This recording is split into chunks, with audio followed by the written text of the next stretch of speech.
I'm doing a hair project, which might turn out horrible, but I guess we'll just see. There's Toshi, say hi! For this DIY video, I was sponsored by OMG Queen Hair, which is the hair I'm holding right here, and it is the most extra name for a hair company that I've ever heard in my damn life. So even though they are paying me to do a review and a DIY video, I want you to know that I will be honest about the quality of the hair and what I actually think of it. So at the first glance, I liked that it was a pretty light blonde. It's really hard to get, light to white blonde. The hair was pretty soft. It wasn't as thick as I'd like it to be. They did sew 2 different wefts on there.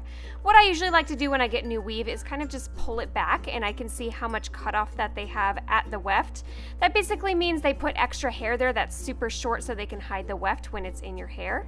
So I like the clips are pretty close together, and they are the size of clip that I like. The hair was pretty soft, but you never really know until you actually wash the hair. So it's pretty important to wash your hair with some clarifying shampoo before you ever get started.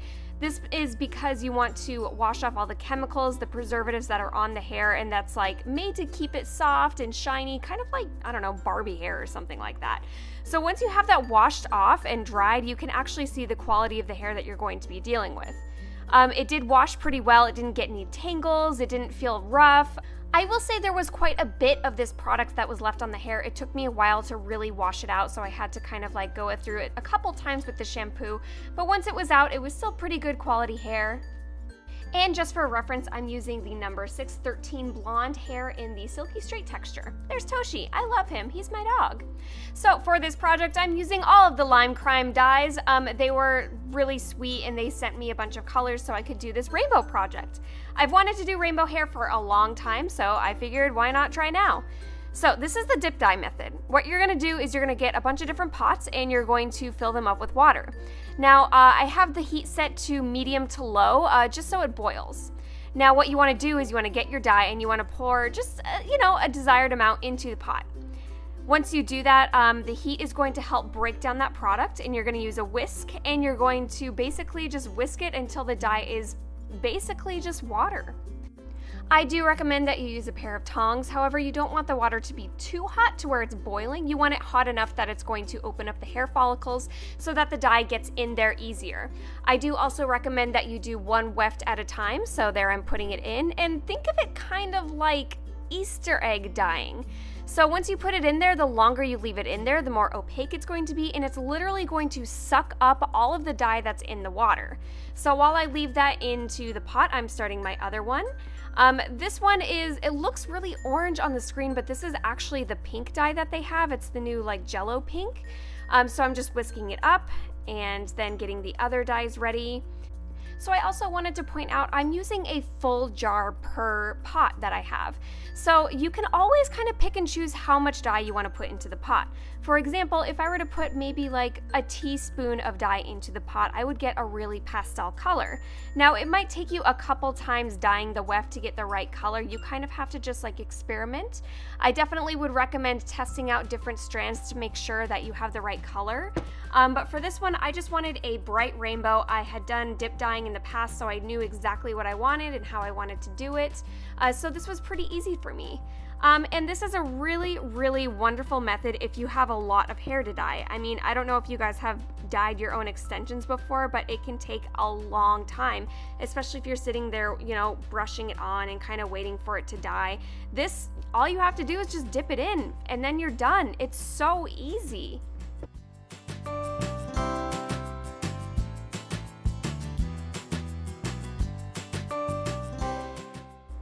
So once the hair is dyed, I bring it over to the sink and I'm rinsing it in cool water. Now when you rinse it in cool water, we all know that's going to make the hair cuticles close up, so the hair is going to keep that color for a long wear, and I'm just using a wet brush and brushing it through, making sure there's no tangles in there. The hair quality, I will say, was pretty good, so I didn't have to deal with too many like tangles or snags, anything like that. It was still pretty soft even though the straightening chemical was off. So now that most of the warm colors were finished, I am moving into the cool tone colors. This green I was really excited for, and to be honest, I had actually considered dyeing my whole head this kind of pastel green, so I was really excited to see how it turned out. And then this color as well, this one's called Cloud, and it is so pretty. So I will say, how do I put this? The cool colors when you're doing dip dyeing, tend to come out maybe a little patchy. Now this is kind of just the nature of cool tone colors. When you're working with purples and greens, especially if they're light colors, they can come out just, I guess, a little streaky, a little inconsistent. I will say it's different if you're using cool tone colors that are really dark, like deep blues, or maybe the green that Dre wears in her hair. So you can kind of see once I rinse them out that the green came out pretty good. However, it was not what I was imagining. This is very much like a dollar bill green. The purple, now you can kind of see purple's just a tricky color, and this is why I've never dyed my hair purple, is because purple, you know, we use it to tone our hair. So it can turn some of the hair purple, some of it lilac, and then some of it silver. So it's just a little tricky. I had to dye the wefts in cloud at least twice. So maybe you want to try it with just like the normal traditional way of dyeing the hair. I don't know, maybe this is just a tricky color, but I had to do it twice. The other purple one, the darker one, actually came out a lot better. Now this is because they had a lot more purple pigment in the dye, so I didn't really have to fight it too much.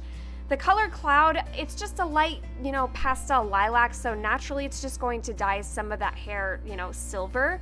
And also, to be honest, with this kind of hair, even though it's Remy hair, the hair is inconsistent, meaning that it comes from a lot of different heads of hair. So you're getting slightly different textures, slightly different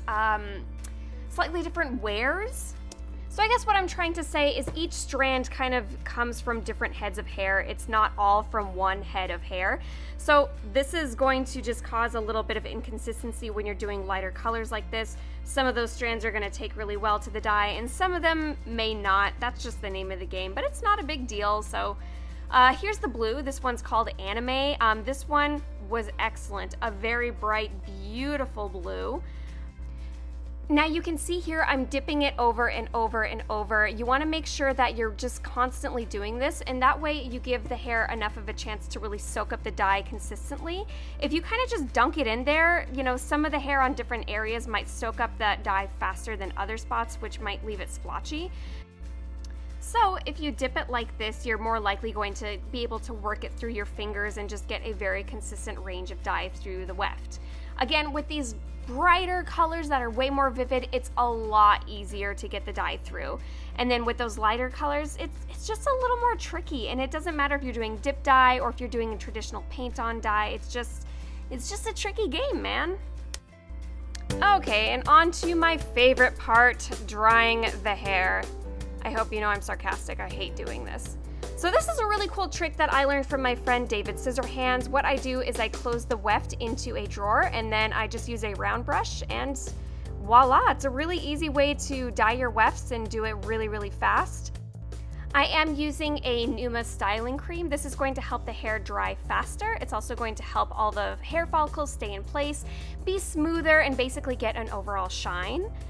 So I did this with all of the wefts. I will just save you the trouble of seeing me dry every single one, but I just wanted to show you this method really fast because it is really super handy and really easy to do. You can get them done in no time. So the direct link for OMG Queen Hair is going to be down in the description, and they are offering you 15% off for their grand opening. I will say, you know, the quality of hair is pretty good for the price. I think it's a very fair price. The hair is pretty soft, it's reliable, it's able to take some heat and still bounce back. It doesn't feel stringy or stretchy. You know, a lot of the time when you get weave that's been bleached blonde, sometimes after you wash it, it gets stringy and stretchy because it's damaged hair. Those are really the things that I look for when I'm trying out new weave. I'm not a person who's too picky. I'm not the type of girl who buys $1,000 weaves, so it's pretty good.